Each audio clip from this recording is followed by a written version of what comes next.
Assalamualaikum warahmatullahi wabarakatuh. Teman-teman, kembali lagi di channel YouTube saya, Khairun Imam.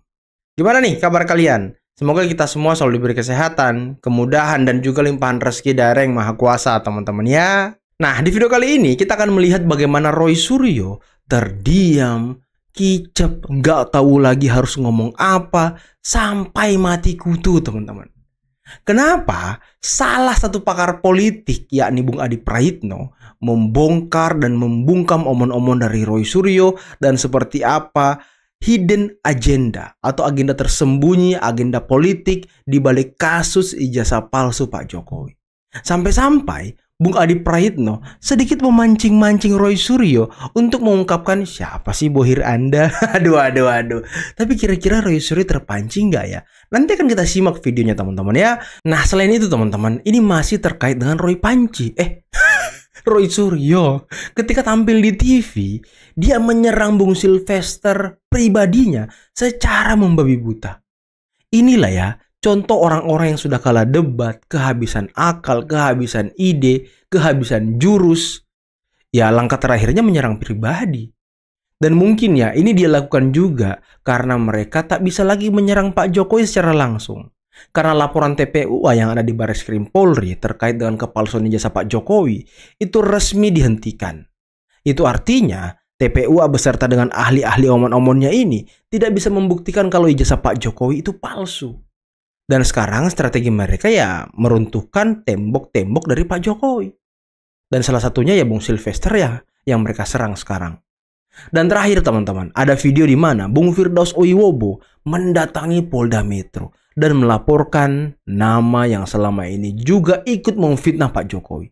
Kira-kira siapa ya? Untuk menjawab itu, mari sama-sama kita simak videonya berikut ini. Persoalan ijazah ini bukan hanya soal ini apakah asli ataupun palsu, tapi ada yang menunggangi, ada agenda besar dan seterusnya dan seterusnya. Bagi saya, hakul yakin ini antar aktor sebenarnya sudah saling paham siapa yang bermain, siapa yang ngegos, siapa yang ngebackingin satu sama yang lainnya. Oleh karena itu, saya ingin menafsirkan apa yang terjadi hari ini politik tingkat tinggi sebenarnya. Yang saya kira aktor-aktornya itu hanya diketahui oleh orang-orang tertentu, pihak-pihak dan tertentu, dan satu sama yang lain. Ini dibiarkan secara terbuka untuk perang narasi. Itulah yang saya sebutkan ini adalah hal baru. Kalau dulu bicara tentang ijazah pasti soal siapa yang asli, siapa yang tidak asli. Siapa yang palsu, kemudian siapa yang nuduh palsu. Per hari ini pergeseran pembicaraan itu soal siapa yang sebenarnya bicara soal ijazah ini. Bukan lagi soal asli dan tidak asli. Tapi sebenarnya ada permainan politik yang kemudian ini dikait-kaitkan dengan bagaimana jalan panjang menuju 2029. Apa yang ingin saya maksudkan adalah kalau mau jujur narasinya per hari ini murni adalah narasi soal politik. Jadi mengklaim sebenarnya siapa yang menjadi aktor-aktor yang dinilai punya desain penting terkait dengan kepentingan-kepentingan politik. Jadi asli ataupun tidak asli itu belakangan sekarang. Dulu mungkin iya. Tapi per hari ini asli, tidak asli ataupun palsu itu nomor 40. Yang paling utama hari ini adalah siapa sebenarnya mastermind, dalang utama yang mencoba untuk memainkan ini. Itu artinya apa? Bahwa gerakan-gerakan terkait dengan ijazah ini bukan gerakan soal untuk mengungkap fakta-fakta yang terkait dengan ijazah, tapi ada yang disebut dengan hidden agenda. Hidden agenda. Kan itu kan narasinya kan. Itu yang saya sebutkan, ada Paradigm shift, ada perubahan paradigma orang bicara hari ini. Tentang dalang, tentang warna biru, tentang aktor, tentang kepentingan pilpres. Sesuatu yang sejak 6 bulan, 7 bulan lalu ketika muncul ijazah itu tidak pernah dibicarakan. Kicep Roy Suryo loh, dia nggak bisa ngomong apa-apa teman-teman. Wah, berarti apa yang diungkapkan oleh Bung Adi Praitno ini, waduh. Teman-teman ini, ya, saya merasa bahwa pasti ada agenda yang memanfaatkan ini secara politik. Agenda politik. Jadi bukan hanya ijazah palsu, ya kan, pemaksulan, matahari kembar, kemarin Indonesia gelap, ya kan. Kita lihat yang Indonesia gelap aja. Kemarin tuh sudah ada tersangka yang sekarang ditahan kejaksaan, yang mana dari koruptor sawit. Itu ada namanya pengacara itu, saya lupa namanya. Dia udah memberikan ada aliran dananya itu kepada salah satu manajer pemberitaan salah satu TV. Jadi poinnya apa Bang Sylvester? Poinnya bahwa segala ini kan agenda politik nih. Pasti ada yang menunggangi itu. Gitu. Walaupun dibantah oleh mereka gitu loh. seharusnya saya dilarang untuk tampil malam hari ini oleh tim kuasa hukum saya. Karena tidak pantas tampil dengan orang yang terpidana belum menjalani eksekusi. Jadi ini mumpung saya ada sudah waktunya, menjalani proses yang Anda tidak perlu tahu. Masuk Anda tahanannya tidak kapan? perlu tahu. Loh nggak bisa. Nggak perlu tahu. Jelaskan Saya ke publik. bukan pejabat publik. Dia harusnya masuk tahanan 1 tahun 6 bulan. Saya sudah menjalani proses Kapan? itu. Kapan? Dan kau tidak perlu tahu itu. Nyerang Kau pribadi apa? Roy Suryo loh. Mumpung ada jelaskan melalui Nggak Kompas bisa. TV, kapan Saya kamu masuk bukan penjara? penyelenggara negara. Kapan kamu masuk penjara? Lah itu saya sudah menjalani proses Kapan? itu. Kapan? Mumpung ada Nggak waktu usah yang saya, bagus. saya nggak perlu jawab itu. Loh, berarti Nggak belum masuk perlu. penjara. Ini harus dieksekusi. Saya Coba kita dengarkan dulu, Nggak, Mas saya Profesor. bukan seperti Dengarkan kamu dulu, Mas ya, Profesor. yang menipu Yes, masyarakat eksekusi. dengan Ya. pakai Ini apa, kursi Bang? roda nih.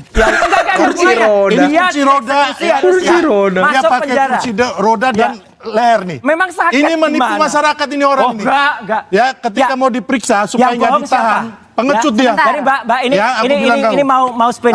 Jadi Yang jadi jelas aku bilang sebentar, kau, Mas Roy. Roy Suryo. divonis 1 tahun 6 bulan dan belum Loh, menjalani. sekarang urusan. saya bebas kemanapun setelah saya selesai. Oke, tunggu. Betul. Tunggu Menjalani dari proses kejaksaan. itu. Oke, kita dengarkan dulu. Bang Yang jelas Profesor. satu lagi, Mbak.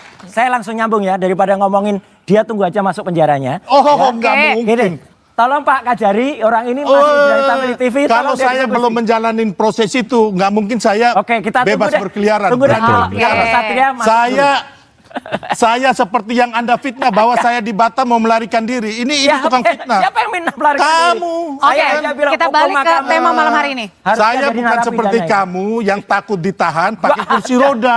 Pakai kursi roda. Yang pakai Masuk penjara. leher kepala. Dan saya bukan orang yang bawa 3.226 perabotan. Itu fitnah kalau itu. Sudah. Kita balik ke tema Bang Putus. Kamu Profesor. udah bawa 4 tahun di rumah Oke, kamu. baik, Bapak-bapak. Rumah kamu udah Panci berapa balikin, tahun? Panci. Dari 2014 sampai 2018.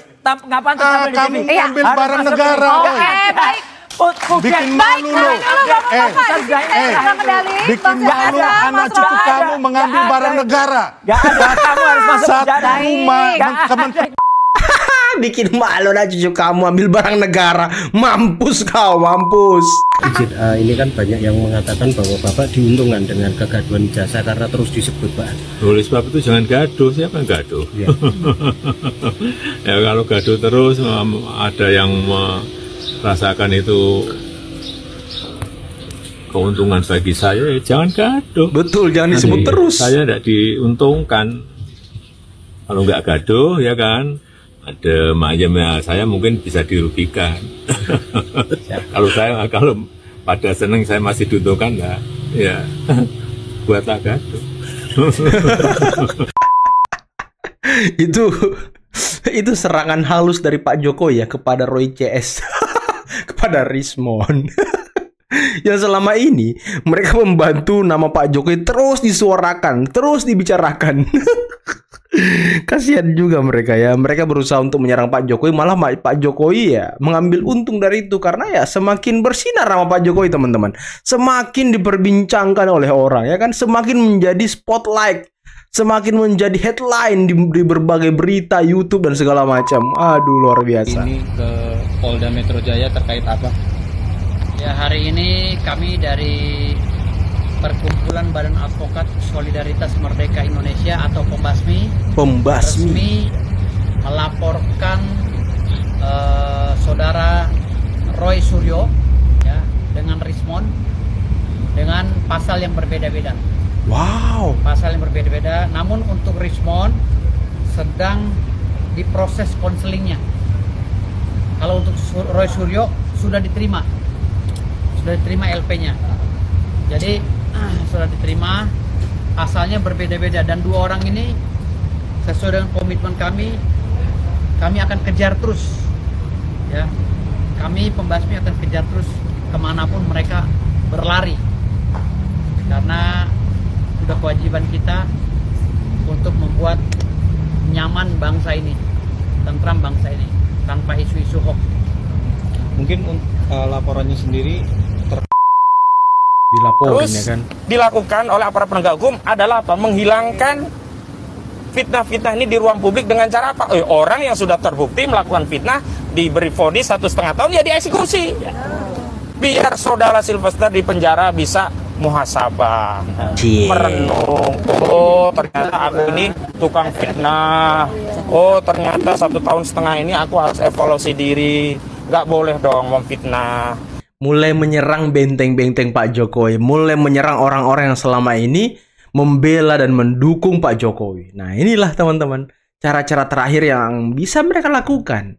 Karena ya laporan mereka di Barreskrim sudah di stop, nggak dilanjutkan lagi. Karena ya kelompok-kelompok ini, orang-orang ini lihat muka-mukanya nih. Orang-orang yang tidak bisa membuktikan bahwa ijazah Pak Jokowi itu palsu. Makanya tuduhan-tuduhan mereka ini ya nggak berdasar. Mereka lah yang membuat fitnah. Dia tadi itu sedang ngomongin diri sendiri, teman-teman. Coba nanti kalau Anda sudah jadi tersangka pengadilan, terus masuk bui. Nah, cobalah Kozinudin kasih tahu Roy Suryo. Ayo Bang Roy merenung, ayo Bang muhasabah. Apalagi memfitnah Pak JK, nggak boleh dong memfitnah, apalagi memfitnah rakyat sedang berjuang untuk menegakkan kebenaran keadilan, mengungkap ijazah palsu. Ini yang harus segera dilakukan.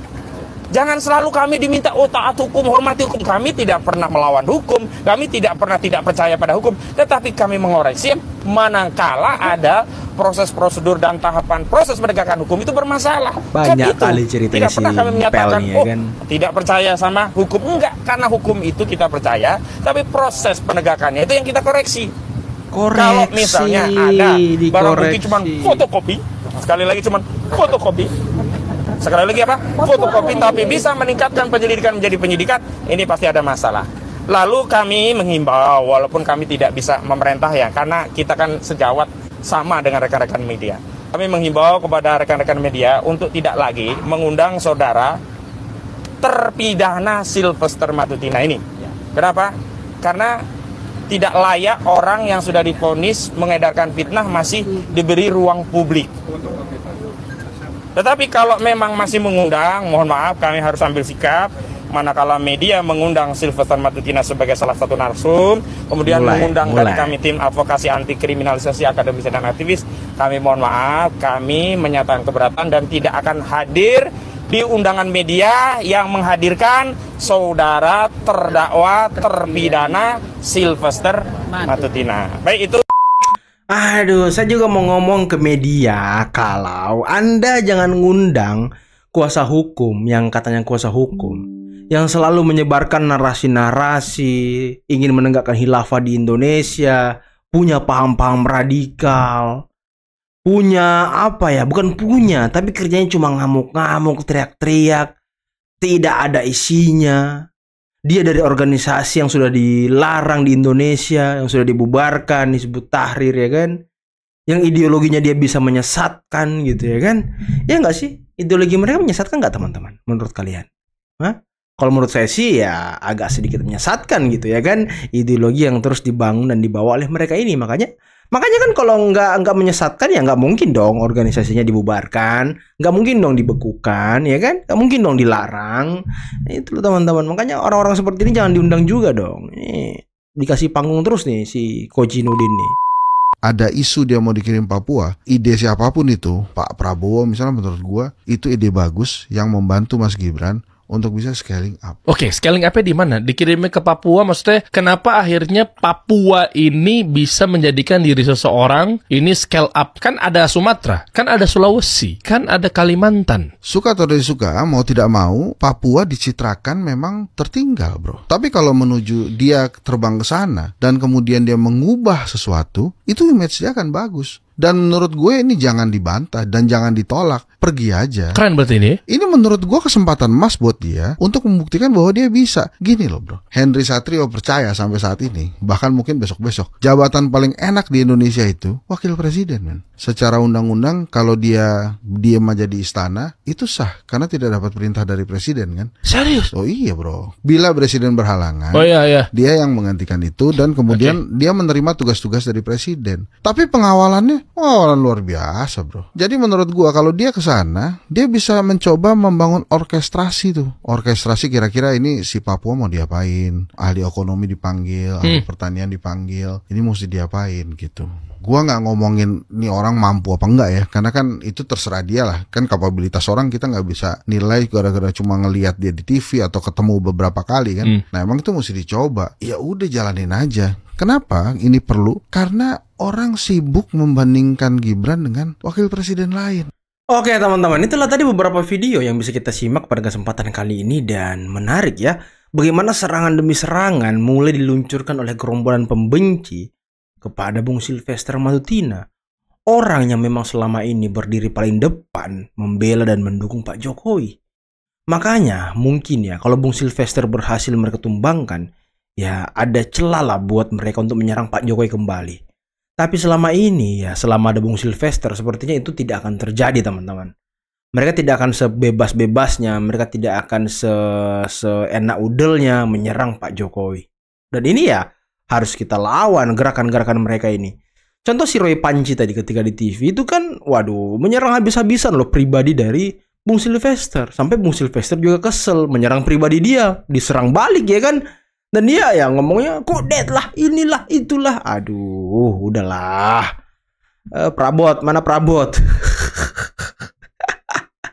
Dan tadi Bung Adi Pray itu keren banget teman-teman. Membungkam Roy Suryo. Dengan hidden agendanya, dengan agenda politiknya. Untuk persiapan 2029. Nah, kira-kira siapa tuh yang mensetir mereka ini? Kalau selama ini kan mereka nggak mau ngaku teman-teman, mereka nggak mau menyebutkan ya tapi ya mana mungkin gitu kan, ada pencuri yang mau ngaku kan nggak mungkin teman-teman. Kalau pencuri semua ngaku ya penuh lapas kita nanti, penjara kita penuh nanti. Makanya ya mereka ini nggak mungkin, mereka ini kan nggak ada kerjaan teman-teman, iya nggak sih? Nggak ada kerjaan kan? Kerjaan mereka apa? Masuk TV, muncul di podcast, nah itu kerjaan mereka. Kalau dia nggak ada bohir, ya nggak mungkin dia segigih itu gitu menyerang seseorang. Nggak mungkin dia sekeras itu dan sekuat itu bertahan dengan argumentasinya yang omon-omon. Apalagi selalu bersembunyi di balik kalimat kami ini peneliti, akademisi, saintis, dan tetap bengeknya. Nggak mungkin teman-teman. Nggak mungkin orang segigih itu kalau tidak mendapatkan apa-apa. Hanya karena kami ingin membuktikan, kami ini peneliti, kami ingin membuka sebuah kepalsuan dari seorang mantan presiden. Gak mungkin segigih itu teman-teman. Sampai sudah dilaporkan pun masih terus berjuang, masih terus melawan. Apakah ada organisasi besar di balik mereka? Atau ada orang besar yang punya uang besar juga dan bukan dari Indonesia gitu? Proksi asing mungkin, yang punya kepentingan ekonomi di Indonesia. Nah ini harus ditelusuri teman-teman. Dan tadi Bung Henry Satrio sarannya kepada Mas Gibran itu keren banget. Memang Mas Gibran bisa bersinar sih kalau dia bisa membangun Papua seperti dengan yang dilakukan Pak Jokowi kemarin ya kan. Yang beliau fokus membangun Papua, menyamakan harga-harga di Papua.